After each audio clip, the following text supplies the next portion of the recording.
तो बच्चों आपका नीट 21 जून को कंफर्म हो गया है, तो आपको एक चीज़ एक्स्ट्रा मिलेगी कि आपको 15 मिनट नॉर्मल पेपर से ज़्यादा मिलेंगे। पहले आपको 3 घंटे मिलते थे, अब 3 घंटे 15 मिनट मिलेंगे। तो अब उस 15 मिनट का जो इम्पैक्ट है वो आपको समझना पड़ेगा कि जो 15 मिनट का एक्स्ट्रा टाइम आपको दिया गया है उसका इम्पैक्ट आपके कट ऑफ पर जरूर पड़ेगा, क्योंकि टाइम ही सबसे इम्पोर्टेंट होता है पेपर में। और अगर 15 मिनट का स्ट्रेच बढ़ा है तो आपको 5-6 सवालों जो कट ऑफ एक्चुअल होती है उससे 4-5 सवाल ज्यादा ही होंगे। तो हम ये मान के चलते हैं कि नॉर्मल कट ऑफ जो होगी उससे 30 से 40 नंबर 30 नंबर के अप्रॉक्स कट ऑफ ज्यादा जाएगी, क्योंकि टाइम ज्यादा मिलेगा बच्चों को, तो गलतियां कम करेंगे, ज्यादा सवाल अटेम्प्ट करेंगे तो कट ऑफ भी ज्यादा जाएगी। एक चीज ये ध्यान रखना है आपको कि आपको सवाल गलत नहीं करने। जैसे कि आप नॉर्मल पेपर में हड़बड़ाहट में सवाल गलत करते थे, आप जल्दी में कैलकुलेशन गलत कर दिया, आप जल्दी में इनकरेक्ट को करेक्ट पढ़ लिया, आपको इनकरेक्ट टिक करना था आपने करेक्ट टिक कर दिया। तो 15 मिनट का यूटिलाइज ऐसे करिए कि आपको सवाल पढ़ने में गलती ना हो, आपकी जो कैलकुलेशन एरर है वो बिल्कुल ना हो। आप दो चीजें अपनी संभाल लेंगे तो आपका नंबर जरूर कट ऑफ के नंबर से ज्यादा रहेगा, क्योंकि आपने बहुत अच्छे से साल भर पढ़ाई।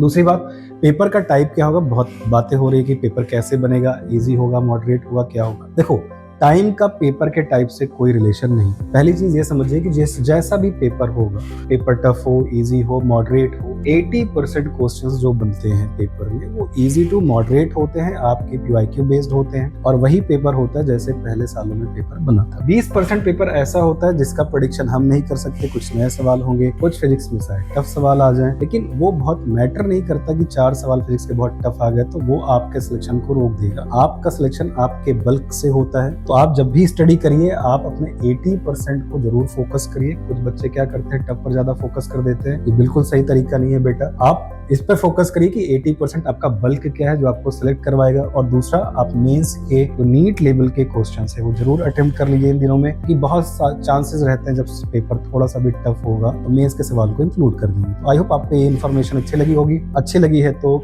इंस्टाग्राम पर फॉलो कर लीजिए। Thank you.